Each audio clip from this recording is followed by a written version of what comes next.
இந்த பகுதியில் நம்ம நிறைய பரிகார முறைகள், பரிகார தலங்கள், ஆன்மீக கேள்வி பதில்கள், ஆன்மீக சந்தேகங்கள், என்ன பிரச்சனைக்கு என்ன மாதிரி வழிபாடு பண்ணணும்னு தொடர்ந்து பார்த்துக்கிட்டு இருக்கோம்.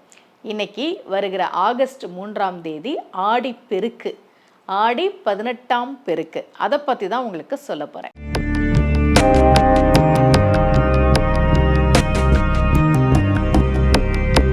ரகசிய உண்மைகள் சேனலை பார்த்து கொண்டிருக்கும் உங்கள் அனைவருக்கும் சுமதி ஸ்ரீயின் அன்பு வணக்கம். பொதுவாகவே ஆடி பெருக்கு அன்றைக்கு ஆரம்பிக்கக்கூடிய செயல்கள் பல மடங்கு பெருகும் என்பது நம்பிக்கை. எதுவாக இருந்தாலும் சரி, ஆடி 18 அன்றைக்கு, ஆடி பெருக்கு அன்றைக்கு நாம் ஒரு விஷயத்தை தொடங்கும் போது அது பல மடங்கு பெருகும் என்பது நம்பிக்கை. புதுசாக திருமணமானவங்களாம் தாலி பெருக்குன்னு சொல்லுவாங்க. அன்றைய நாளில் தான் தாலி மாற்றுவாங்க, புது தாலி மாற்றுவாங்க. ரொம்ப சிறப்புக்குரிய நாள் ஆடி பெருக்கு. இந்த நாளில் என்ன தெரியுமா சிறப்பு? இது பொதுவாக நீரை நாம் நன்றியோடு நினைத்து வழிபாடு செய்கிற ஒரு நாள். நீர் அப்படின்றது, தண்ணீர்ன்றது ரொம்ப ரொம்ப முக்கியம் இல்லையா?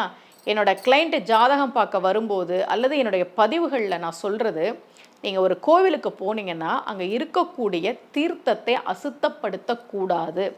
அங்கேயே துணியெல்லாம் கழட்டி போட்டுட்டு வருவாங்க சில பேர், சாப்பிட்டு தட்டை தூக்கி போட்டுட்டு வருவாங்க. யார் எக்கேடு கெட்டு போனால் நமக்கென்ன, நம்ம இந்த தீர்த்தத்தில் நம்ம வேலையை முடிச்சுட்டு போயிடணும், அப்படி ஒரு மனநிலை இன்றைக்கி நிறைய பேருக்கு இருக்குது இல்லையா? பொதுவாகவே நீரை அசுத்தப்படுத்தக்கூடாது. நீருக்கு நன்றி சொல்லி நாம் கும்பிடுகிற நாள் தான் ஆடிப்பெருக்கு. நான் சொல்லி அனுப்புவேன், கோவிலுக்கு போகும்போது தீர்த்தத்தை அசுத்தம் பண்ணக்கூடாது முடிஞ்ச வரைக்கும். ஏன்னா பஞ்சபூதத்தில் ஒன்று இல்லையா? நீர், நிலம், நீர், காற்று, நெருப்பு, ஆகாயம், 5 பூதங்களும் சேர்ந்தது தான் பிரபஞ்சம். அந்த பிரபஞ்சம்தான் நம்முடைய விருப்பத்தை எல்லாம் நிறைவேற்றி தருகிறது அப்படின்னு அறிவியல் சொல்லுது இல்லையா? அப்போது நீரை நாம் அசுத்தப்படுத்தக்கூடாது. நீர் ரொம்ப ரொம்ப முக்கியம். நீரின்றி அமையாது உலகு, வள்ளுவரே சொல்லிட்டார். நீருன்றது ரொம்ப ரொம்ப முக்கியம். இந்த ஆடிப்பெருக்கு நாளில் நாம் நீருக்கு நன்றி சொல்கிறோம் இல்லையா? அது காவிரி அன்னைக்கு அப்படின்றது சம்பிரதாயம்.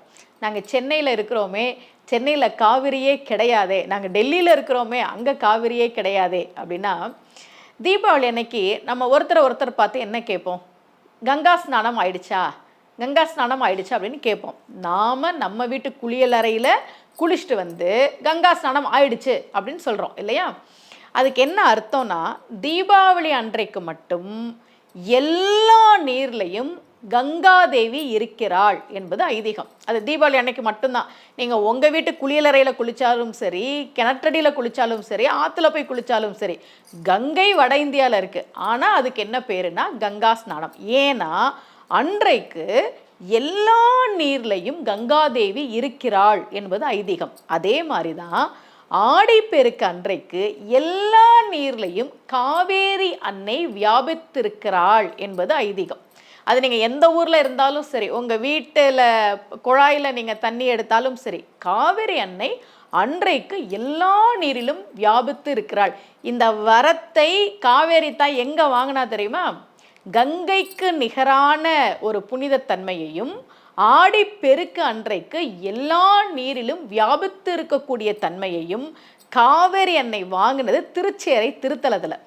அதனால தான் அங்கே இருக்கக்கூடிய 5 நாச்சிமார்களுள் ஒருவராக காவேரி அம்மனும் இருக்கிறார். நான் ஒரு பதிவில் சொல்லியிருந்தேன்ல, உங்களில் யாருக்காவது நீர் ராசியில் நின்று ஒரு கிரகம் தசை நடத்துச்சுன்னா, அல்லது நீர் ராசியோடு ஜாதகத்தில் தொடர்பு வந்தால் காவேரி அம்மனை போய் வழிபாடு செய்யுங்கள். ஸ்ரீரங்கம் அம்மா மண்டபத்தில் ஒரு சின்ன சந்நிதியாக, சின்ன கோவிலாக காவேரி அம்மனுக்கு ஒரு கோவில் இருக்குது. நான் சொன்னேன், உங்களுக்கு ஞாபகம் இருக்கா?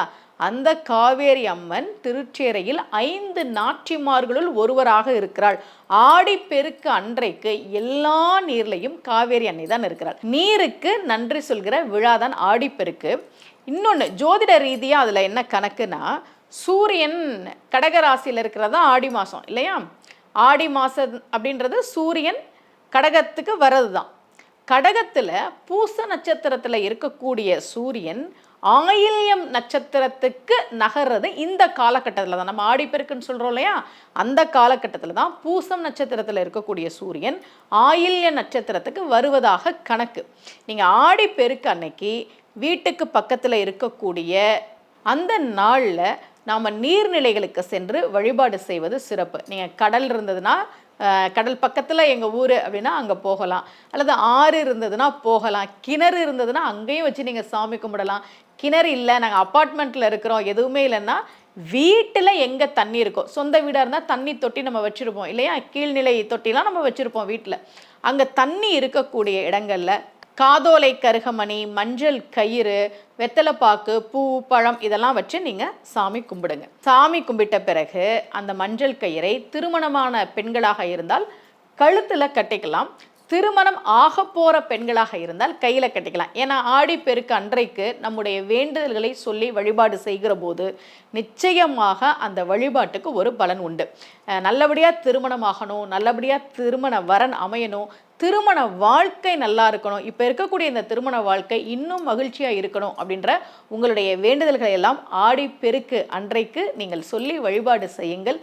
நீர், தண்ணீர் அப்படின்றது ரொம்ப ரொம்ப முக்கியம். இந்த உலகத்தில் நீர் இல்லாமல் எதுவுமே இல்லை. அதனால் நீரினுடைய அருமையை நாம் உணர்ந்து கொள்வதற்காகவும் நீருக்கு நன்றி சொல்லி வழிபாடு செய்வதற்காகவும் ஒரு நாள், அந்த நாள் தான் ஆடிப்பெருக்கு. அன்றைக்கு நாம் செய்யக்கூடிய வழிபாடு பல மடங்கு பலன் தரும். அன்றைக்கு நாம் செய்யக்கூடிய காரியம், தொடங்கக்கூடிய காரியம் பல மடங்கு பெருகும் என்பது நம்பிக்கை. அனைவருக்கும் ஆடிப்பெருக்கு நல்வாழ்த்துக்கள். இந்த நாளில் உங்களுக்கு தேவையான பிரார்த்தனைகளை சொல்லி வழிபாடு செய்யுங்கள். இதே போல ஒரு பரிகார முறையோடு மீண்டும் உங்கள் அனைவரையும் சந்திக்கிறேன். அனைவருக்கும் அன்புடன் சுமதி ஸ்ரீ.